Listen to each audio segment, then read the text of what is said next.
యుద్ధం ఆగిపోతుంది అన్నప్పుడు క్రూడ్ ఆయిల్ ధరలు తగ్గుతున్నాయి. యుద్ధం మళ్ళీ రాగానే మళ్ళీ పెరుగుతున్నాయి. నిన్న అమెరికా ఇరాన్ల మధ్య శాంతి చర్చలు సఫలం అనగానే $100 దిగువకి ట్రెండ్ క్రూడ్ మళ్ళీ తగ్గిపోయింది.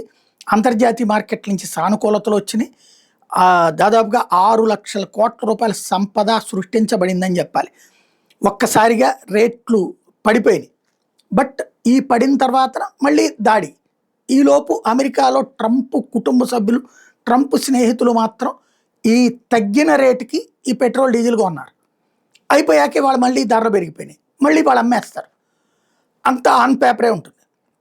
అతిపెద్ద కుంభకోణం జరుగుతున్నది అన్నది అంతర్జాతీయ సంస్థలు కూడా యుద్ధాన్ని అడ్డుపెట్టి ట్రంప్ కుటుంబం సంపాదించుకుంటుంది అన్నది పెద్ద చర్చ నడుస్తుంది. అదంతా ఒక ఎత్తు అయితే, భారతదేశంలో పెట్రోలు ఇప్పుడు ₹10 దాకా పెరిగింది కదా. ₹3, రూపాయి, 2.5 ఇట్లాగా మొత్తం కలిపి ₹10 దాకా పెరిగింది. ఇది ఇప్పుడు ₹120 దాకా చేరింది కదా. 150కి చేరిన ఆశ్చర్యపోనక్కర్లేదు యుద్ధం ఇలాగే సాగితే అన్నటువంటిది నిపుణులు చెప్తున్న లెక్క.